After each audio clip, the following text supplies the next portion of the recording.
बिस्मिल्लाहिर्रहमानिर्रहीम। शुरू अल्लाह पाक के नाम से जो बड़ा मेहरबान और नहायत रहम वाला है। तमाम देखने और सुनने वालों को अस्सलाम वालेकुम। आज की इस वीडियो का मौजू है किस्सा-ए हज़रत सालेह अलैहिस्सलाम। हज़रत सालेह अलैहिस्सलाम अल्लाह की जानिब से भेजे हुए नबी थे। आप अलैहिस्सलाम कौम समूद की तरफ भेजे गए। आप अलैहिस्सलाम नेक कामों की तरफ लाते और बुरे कामों से रोकते थे। कौम समूद गुनाहों में मुब्तला थी। कौम समूद के लोग आपस में एक दूसरे पर जुल्म करते थे। सालेह अलैहिस्सलाम ने अपनी कौम से कहा कि क्या तुम्हें कौम आद के बारे में मालूम नहीं है? इनका अंजाम किस तरह इबरतनाक हुआ और अल्लाह ने किस तरह इन्हें सज़ा दी। कौम समूद का खास पेशा भेड़ बकरियों की परवरिश और तिजारत थी। कौम समूद दौलत से माला माल थी और जिस्मानी तौर पर कवि भी थी। इस कौम की इखलाकी हालत अच्छी नहीं थी।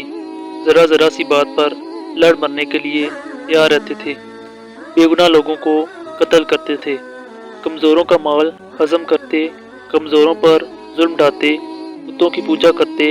इस कौम को राह रास्त पर लाने के लिए अल्लाह ने हज़रत सालेह अलैहिस्सलाम को नबी बनाकर भेजा। हज़रत सालेह अलैहिस्सलाम इनसे कहा करते कि ए कौम, अल्लाह ताला की बंदगी करो, इसके सिवा कोई हकीकी मबूद नहीं। अल्लाह ने मुझे पैगंबर बनाकर भेजा है ताकि तुम्हें अल्लाह के अज़ाब से डराऊं। लोग इनसे कहते, हमारे पास दौलत भी है, क़ुव्वत भी है और इज़्ज़त भी है। अगर अल्लाह को नबी बनाना मंजूर होता तो हम जैसों को नबी बनाता। अगर हम से अल्लाह नाराज़ होता तो हमारे खेतों को उजाड़ देता, हमें रहने के लिए आलीशान मकान नहीं देता। हमारे पास बेशुमार ऊँट बकरियां हैं, सवारियों के लिए घोड़े हैं। ये इस बात की दलील है कि हमारे बुत हमसे बहुत खुश हैं, इसीलिए हम इनकी परस्तिश करते हैं। हम ये बात बर्दाश्त नहीं कर सकते कि तुम हमारे मबूदों को बुरा बुला कहो। हमें इनकी परस्तिश से ना रोको। हम तो खुशहाल हैं, लेकिन तुम्हारी बात मानने वाले मुफलिस और गरीब हैं। तुम्हारी हालत भी ऐसी ही है। अगर तुम नबी हो तो इसकी दलील पेश करो, कोई मौजज़ा दिखाओ, हम देखना चाहते हैं।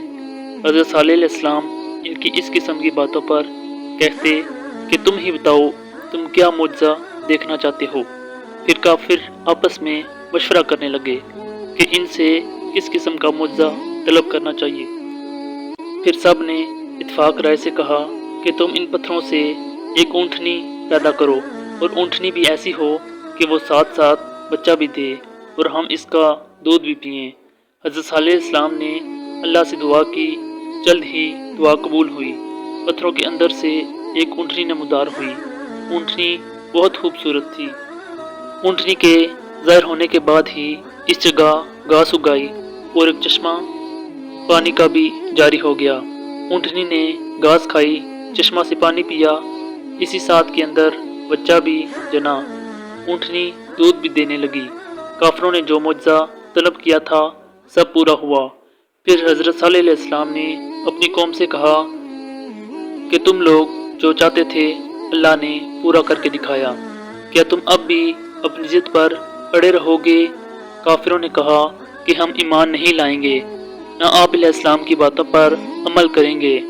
काफिर ऊँटनी को तंग करने लगे। ऊँटनी जब प्यास से तड़पती और कुएं के पास जाती तो इसे पानी नहीं पीने देते। बाद में ऊँटनी को मारते। इसका चलना फिरना दोबर कर दिया था। वो अजियत के मारे कराती रहती, लेकिन काफिरों को रहम नहीं आता। हज़रत सालेह अलैहिस्सलाम इनसे कहते कि ऊँटनी को अजियत ना पहुँचाओ, इसे चरने दो, जहाँ जाना चाहती है जाने दो। वो अगर पानी पीना चाहे तो इसे प्यासा ना रखो।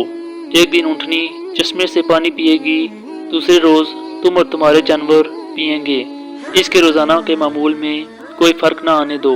तुम अल्लाह से डरो और इसी की इबादत करो। तुम जो कुछ खाते पीते हो वो सब कुछ अल्लाह ही देता है। ये सब कुछ इसी का करम है। तुम्हारे बुत तुम्हारे कोई काम नहीं आने वाले। कौम समूद बाज ना आई, न हज़रत सालेह अलैहिस्सलाम की बातों पर अमल किया। एक रोज़ अचानक हज़रत सालेह अलैहिस्सलाम की ऊँटनी को कत्ल कर दिया।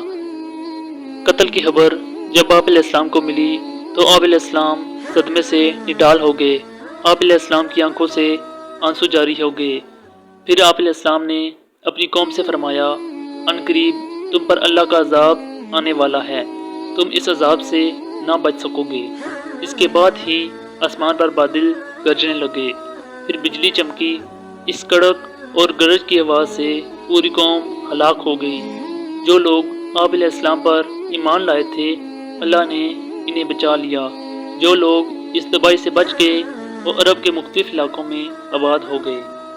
قوم سمود کی تباہی اور بربادی کے آثار حجاز اور شام کے درمیان سمانے عبرت کے نشانات چھوڑ گئے۔